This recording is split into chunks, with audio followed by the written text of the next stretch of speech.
കാറ്റത്തക്കിളിക്കൂടിൻ്റെ പുതിയ പ്രൊമോയിലേക്ക് എല്ലാവർക്കും സ്വാഗതം. അങ്ങനെ നമ്മുടെ നിധിനെയും അതുപോലെ തന്നെ നികേഷിനെയും നീതുവിൻ്റെ സഹോദരൻ വഴക്ക് പറയുകയും തടഞ്ഞു നിർത്തുകയൊക്കെ ചെയ്യും. അപ്പം നമ്മുടെ നികേഷ് വന്ന് ഏട്ടന്മാരോട് പറയും, എന്തായാലും നിധിനെയും കൂടി വഴക്ക് പറഞ്ഞത് കൊണ്ട് സുഭാഷ് അടക്കം എല്ലാവരും അയാളെ കൈകാര്യം ചെയ്യുന്നുണ്ട്. അതിനുശേഷം കുറച്ച് ദിവസം കഴിഞ്ഞ് പിന്നെ അവർ ഡിവോഴ്സിൻ്റെ കാര്യങ്ങളൊക്കെ ഇങ്ങനെ നേരെയായി വരുന്നു. അപ്പോൾ ആ സമയത്ത് സുഭാഷ് നിധിയോട് മനസ്സ് തുറക്കണ്. ഞങ്ങൾ വിചാരിച്ചു കാലങ്ങൾ കഴിയുമ്പോൾ അല്ലെങ്കിൽ കാലങ്ങൾക്ക് ശേഷം നിധിക്ക് സുധീഷിനോട് ഒരടുപ്പൊക്കെ വരും, നിങ്ങൾ തമ്മിൽ ഒന്നിച്ച് ജീവിക്കും എന്നൊരാഗ്രഹം ഞങ്ങളുടെ മനസ്സിലുണ്ടായിരുന്നു മോളെ എന്നങ്ങനെ പറയുന്നു വിഷമത്തോടെ. അപ്പോൾ നിധി പറയുന്നു, സുഭാഷ് ഏട്ടാ എനിക്ക് സുധീഷിന് ഇഷ്ടമൊക്കെ തന്നെയാണ് എന്ന് പറയും. അപ്പോൾ നമ്മുടെ സുധീഷ് അത് കേട്ടുകൊണ്ടായിരിക്കട്ടെ വരുന്നത് സുധീഷ്. അപ്പോൾ അത് കേൾക്കുമ്പോൾ ഭയങ്കര സന്തോഷമാവും.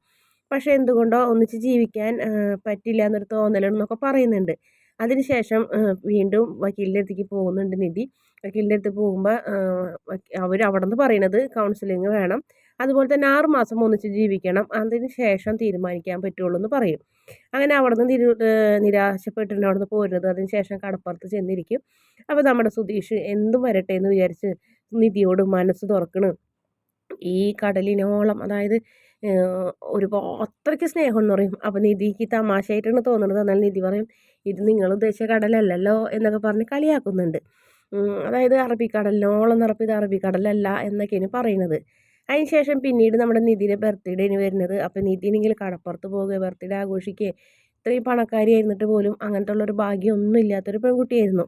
അതെല്ലാം അറിഞ്ഞുകൊണ്ട് തന്നെയാണ് സുധീഷും നികേഷും ഹരീഷും സുഭാഷ് ചേട്ടനൊക്കെ കൂടി നിധിയോട് പറയാതെ കേക്കൊക്കെ മേടിച്ചു കൊണ്ടുവച്ച് നിധിനെ കൊണ്ട് കട്ട് ചെയ്യിപ്പിക്കുന്നത്. അപ്പം നിധിക്ക് അത് കണ്ടപ്പോൾ ഒരുപാട് സങ്കടവും സന്തോഷമൊക്കെ ആവണ്. അങ്ങനെ നിധി കേക്ക് മുറിക്കുന്ന ഒരു ഭാഗം കാണിക്കുന്നുണ്ട്. പിന്നീട് നമ്മുടെ സുധീഷും നിധിയും കൂടെ റെസ്റ്റോറൻറ്റിലൊക്കെ പോയിരുന്ന് ജ്യൂസും പപ്സൊക്കെ കഴിക്കുന്നുണ്ട്. അപ്പോൾ പപ്സ് കഴിക്കുമ്പോൾ നമ്മുടെ സുധീഷിൻ്റെ ചുണ്ടത്ത് പപ്സിൻ്റെ പൊടിയൊക്കെ ഇരിക്കും.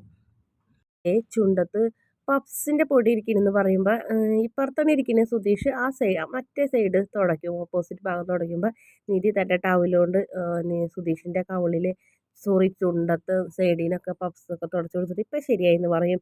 അങ്ങനെ നമ്മുടെ നിധി കാരണം നമ്മുടെ സുധീഷിന് ഒരുപാട് പ്രതീക്ഷകൾ ഉണ്ടാവണം. ഇവർ സ്നേഹിക്കും, എന്നെ നിധി ഇഷ്ടപ്പെട്ടു തുടങ്ങും എന്നിങ്ങനെയൊക്കെ ചിന്തിക്കുന്നുണ്ട്. എന്തായാലും അവരുടെ സ്നേഹം അടുത്ത് തന്നെ ഉണ്ട്. പക്ഷേ നമ്മുടെ സുധീഷിൻ്റെ വായയും നാക്കും കൊള്ളില്ലാത്തത് കൊണ്ട് പലപ്പോഴും നിധിക്ക് തോന്നുന്ന ഇഷ്ടമൊക്കെ അങ്ങോട്ട് ബാക്കിലേക്ക് പോകുന്നൊരു ഭാഗങ്ങളൊക്കെ ഇനി തമിഴിലെ ഭാഗത്തിലൊക്കെ അങ്ങനെയാണ്. എന്തായാലും അവർ ഒന്നിച്ച് തന്നെയാണ് താമസിക്കുന്നതും ജീവിക്കുന്നതും. വീഡിയോ ഇഷ്ടപ്പെട്ടാൽ ചാനൽ ഒന്ന് സബ്സ്ക്രൈബ് ചെയ്ത് സപ്പോർട്ട് ചെയ്യണേ.